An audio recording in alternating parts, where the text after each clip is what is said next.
तो अब की बार किसकी सरकार, ये लगभग हिमाचल और गुजरात में तय हो रहा है। गुजरात की अगर बात करें तो फाइनल पिक्चर गुजरात की अब क्लियर होती हुई नजर आ रही है और इसे देखकर आप ये कह सकते हैं कि जो दावा भारतीय जनता पार्टी की तरफ से किया जा रहा था इस बार रिकॉर्ड बनाने का, वो रिकॉर्ड बना लिया है। फिलहाल हिमाचल में 38 सीटों पर कांग्रेस आगे चल रही है। 6 सीटों पर कांग्रेस की बढ़त 500 वोटों से कम है और इसीलिए कहा जा रहा है कि ये जो टैली है जो हिमाचल प्रदेश की लगातार बदल रही है, जिसे देखकर कहा जा रहा है कि दोनों के बीच में कड़ा मुकाबला है।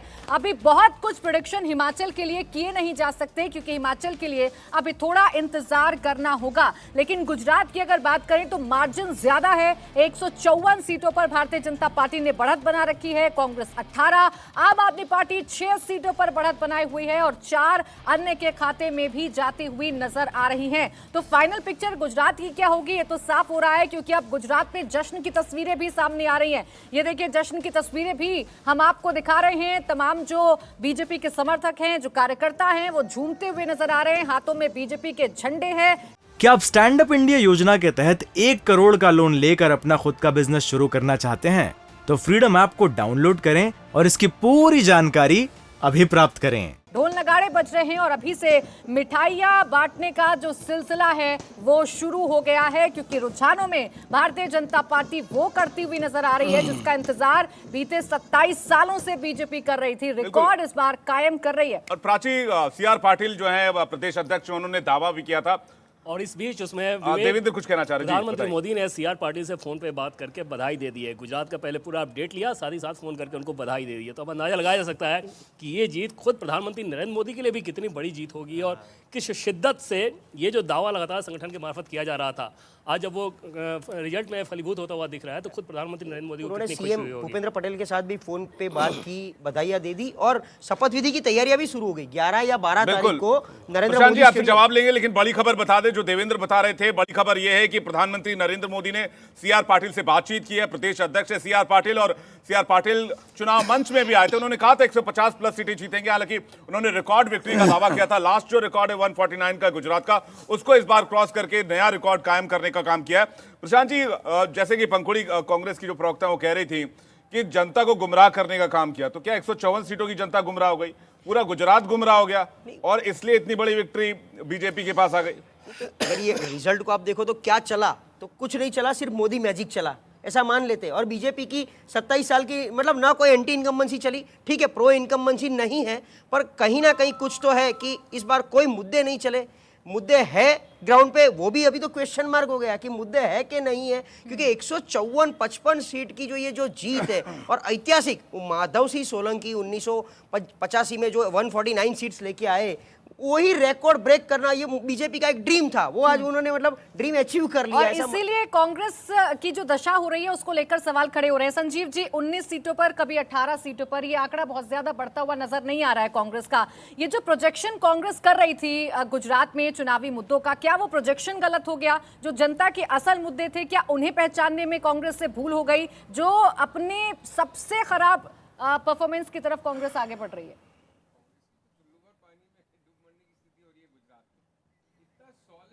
40% का वोट बैंक किस तरह से गिर रहा है कांग्रेस पार्टी जी। अब उसके हम तमाम कारण गिनवा सकते हैं कि भाई जी, लेकिन संजीव जी आपको रोकना चाहेंगे क्योंकि देवेंद्र जी कुछ कहना चाह रहे थे। देवेंद्र जी, 154 सीटों पर विक्ट्री, लेकिन अगर हम गुजरात की बात करें, गुजरात में ऐसा क्यों नहीं कहा जा सकता है कि कांग्रेस ने लेट इट गो कर दिया, कांग्रेस ने फाइट किया ही नहीं, उन्होंने छोड़ दिया कि आप गुजरात में मारा ही नहीं सकते? देखिए, उसमें दो चीज़ें हैं, इसमें कोई दो राय नहीं कि कांग्रेस पार्टी लड़ती हुई नजर नहीं आई, लेकिन हैरानी होगी आपको इस बात को जान के कि बीजेपी के टॉप मोस्ट लेवल पे इस बात को लेकर चिंता थी कि कांग्रेस पार्टी लड़ती हुई क्यों नहीं नजर आ रही है। जब इसके पीछे हम लोग वजह पूछते थे तो उनका यह कहना था कि हमारा जो वोटर है जब सामने से टक्कर मिलती है तो फिर ज़्यादा उत्साहित होकर घर से बाहर निकलेगा। हमें इस बात की चिंता है कि ऐसा ना हो कि हमारा वोटर निष्क्रिय होकर घरों में बैठ जाए, और उसको लेकर संगठन को इतना ज़्यादा सक्रिय किया गया था ताकि ऐसी स्थिति ना आए। और उसके बाद जब वोटिंग हो गया तब यह दावा था पार्टी के टॉप लेवल से कि 1,86,00,000 वोट उन्हें आएंगे।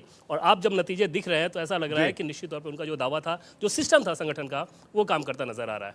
देखिए मिश्रा जी, एक बात तो है, चाहे बीजेपी यहाँ बम्पर जीत हासिल कर रही हो, लेकिन चर्चा आपकी भी खूब हो रही है और चर्चा इस रूप में भी हो रही है कि कांग्रेस अपने हर बयान में, अपने हर वक्तव्य में इस बात का जिक्र कर रही है कि मुद्दे तो थे, हमने तो चुनाव लड़ा, लेकिन चूंकि बी टीम बनकर आम आदमी पार्टी उतर गई तो भारतीय जनता पार्टी को इसका सीधा फायदा हो गया। देखिए इनको क्या कहना है, बीजेपी कांग्रेस की बी टीम बता दे, कांग्रेस बीजेपी की बी टीम बता दे, लेकिन मेरा जहाँ तक मानना है कि आम आदमी पार्टी यदि बी टीम है किसी की तो उन लोगों के लिए है, नौजवानों की बी टीम है, महिलाओं की बी टीम है, बेरोजगारी, महंगाई, इसके लेकर के हम लड़ रहे हैं। कांग्रेस और बीजेपी आपस में लड़े, सत्ता के लिए लड़ रही हैं, लड़ें। आम आदमी पार्टी आज के डेट में, और मैं बार बार फिर से कह रहा हूं आपको कि मैं तो धन्यवाद देता हूं अपने नेता को, और कि उनकी अपने नीतियों को देश की जनता ने, केजरीवाल जी के नीतियों से प्रभावित होकर देश की जनता ने अपनाना शुरू कर दिया है। जो आज गुजरात में देखने को मिला है, कल आपने दिल्ली में देखा था, थोड़ी दिन पहले आपने पंजाब में देखा है। हम जहाँ भी जा रहे हैं लोग हाथों हाथ लेना शुरू किए। हाँ, एक कॉन्फिडेंस होता है जनता के बीच में भी, क्योंकि भारतीय जनता पार्टी को जहाँ भी काटना है, जहाँ भी इनके जो गलत नीतियों से लड़ने का कांग्रेस में क्षमता नहीं रह गई है, ये जनता को विश्वास हिमाचल हो में गया दावा है। कर रहे थे इस बार अब कांग्रेस का विकल्प बनेंगे, हिमाचल में क्या हुआ?